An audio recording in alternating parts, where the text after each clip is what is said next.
Hey, this me, Brian, my buddy. Huh? Treasa's friend, her therapist. His name is Joe Peroni. I'll leave a link. I think I said this before, but I forgot to do it. I'll leave a link in the description of this video for his YouTube channel. He's a professional psychiatric type worker person. He's a therapist. He's a licensed marriage counselor and personal therapist.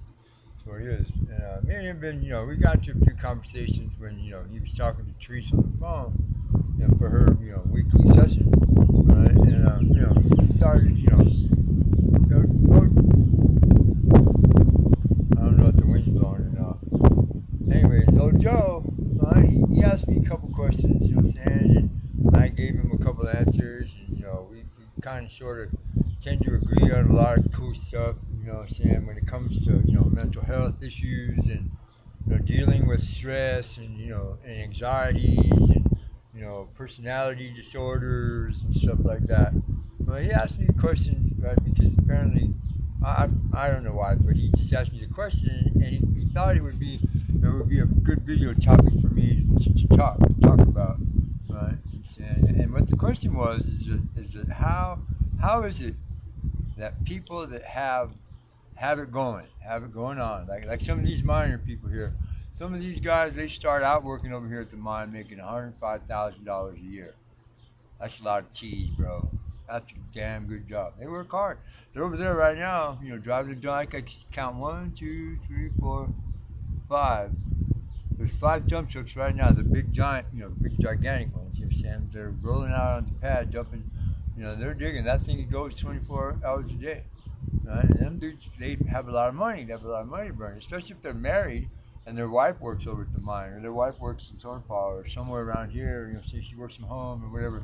Right? Some of these, these couples, they're in their, early to mid 40s. Right? He's coming across this phenomenon, right? That these people are just absolutely unhappy. They have everything. They have toys. They have computer equipment. They have video screens.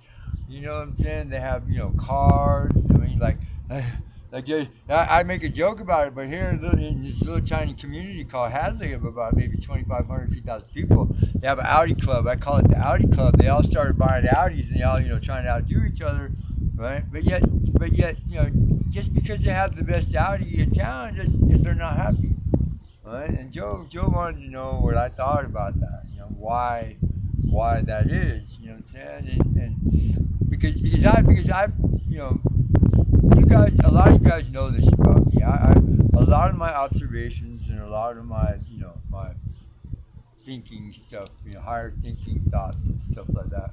Right? I base on my own experience. Right? And I'm old. I'm going to be 63 this year, right? And I've done a lot of things. Yeah, sure, I've wasted a lot of my life. You know what I'm saying? But I still learned during those times, and I still move forward, right? And then when I was free, I mean, I had it going on a couple of times. Being anonymous, and Margaret had it going on pretty good there for a while. You know what I'm saying? We make 10 grand a month, right? For a couple of years, right? You know what I'm saying? And at the other end of the spectrum, I've had nothing. I came from the streets of Phoenix to here, right, to Nevada, right, because I had nothing. Yeah, sure, I had a job. Sure, I was making money. Sure, I had a little bit of money saved up in the bank, right? I was still riding my bicycle. I was still living on the streets because I still didn't make it. Even though I was making 60 bucks an hour, I still wasn't capable of renting, a nice place by myself. I still had to have a roommate, and no matter what happened, I was always unhappy because it never worked out. So it was easier for me to just, live in the street and, go to work every day and pay my bills and stay clean and do whatever I need to do. See, so that's two ends of the spectrum there. That's people that have it all, they're totally unhappy. People that have nothing, right? But do better with nothing, right? Because they accept that this is their position, this is their place. The ones that have everything, right? Because they have everything and they have the capability of getting anything, almost. You know what I'm saying? Within the normal reaches of a human being, you know what I'm saying, that makes 150,000 a year or 200,000 a year or maybe a million a year. I mean, I know a couple of billionaires, scattered around that are subscribers. You guys know who you are. You know what I'm saying?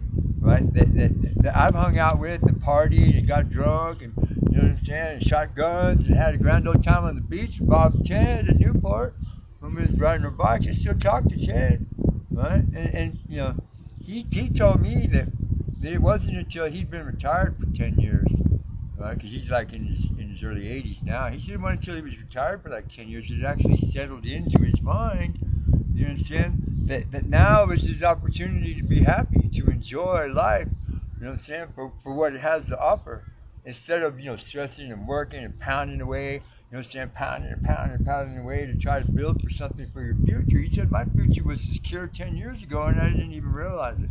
He said that's how unhappy he was, right? Because he spent most of his time keeping track of his stuff or his money, right? Or whatever. He said, he told me the last time I talked to him was like last year, I think. It was right after I got out of prison this last time, almost 2 years ago, right? He told me that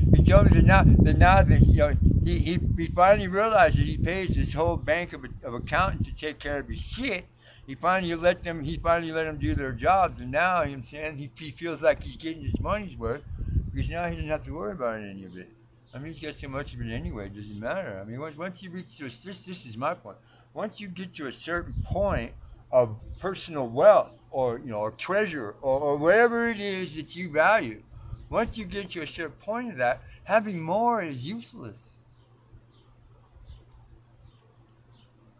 It is. I mean, think about it. I mean, $1 million is just as good as $100 million, right? The bank is still going to bend over and kiss your toes and give you whatever you want. You're still going to get to drive off the lot with a brand new AMG Benz. You know what I'm saying? Right? With no money down. Right? This is right. You don't have a landlord, so you ain't got to worry about the rent. You know what I'm saying? And the power bill and all the other bills are taken out of the monthly premium payments, you know what I'm saying, stock payments or whatever the hell, right? So you ain't got to worry about nothing. Why this fascination we as humans have with more, right? To me, it's funny. It's almost like it's a drug. The drug of choice is more. I gotta have more. I gotta have more. I gotta be better than this guy. I mean, my shit's gotta be newer than that guy. And this is filtering down into our young people, right? With all of this marketing and all this flashy stuff and the teenager awards, video game challenge of the century. You know what I'm saying? And they're getting this. It's instilling this entitled mindset in their mind, so that later on in life, when they do have it going on, when they do have something, they're unhappy. Right? Because it's my shit's, oh man, my shit's that's last year's stuff, bro. Well, yeah, man, you need to upgrade your shit. You know what I'm saying? And it instills a sense, it attacks their self-esteem, it attacks their personal thinking patterns about what they think about people. Because now, I'm so jaded, you know what I'm saying? Nothing surprises me anymore. But every once in a while, I catch a surprise, and boom, I'm off to the races. Right? I value action. I value physical effort. I value those things, you know what I'm saying, that make your life robust, that make your life. Right? Since I've been out here in Nevada for, like almost 4 months now, I have done more work than I ever did in Phoenix in the last 3 years. And remember, I have a full-time job. Right? And I've enjoyed it. I just spent, a couple hours today, right, bleeding the brakes on the car, fixing a bunch of cabinets in mom and dad's camp trailer that they're letting us live in now. Right? I fixed up some shit over there. I fixed the irrigation hoses for the trees right here. Right? And I've just done that this morning. It's just barely going to be 3 o'clock right now. And we're waiting for Tosh to call so we could go meet her up there, up on the mountain in Manhattan, and do some more work for the rest of the day. Right? Do I get anything for it? Yeah. My reward is in the act. It's in the contribution to the whole. That's what I value. Right? So if you happen to know somebody who's really totally unhappy because of everything their possessions are weighing them down, being better than the Joneses is screwing with their mind, You know what I'm saying? Their old ladies, or their old man is out of control, and every time they get paid, they run straight to Walmart and buy everything on the shelf in aisle 13. If you know somebody like this, you know what I'm saying? Think about it. Think about how you can try to help this person overcome this little personality disorder, right? And once again, you know what I'm saying, thank you guys for your support, and Sam for for all of the kind words everybody said over the years about me. You know what I'm saying? It's been a long time since I made a video like this.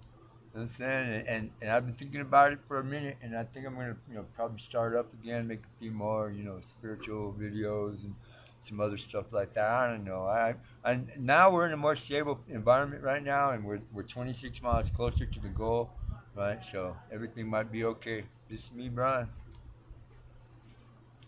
Thank you. What did you run out of battery? Camera error.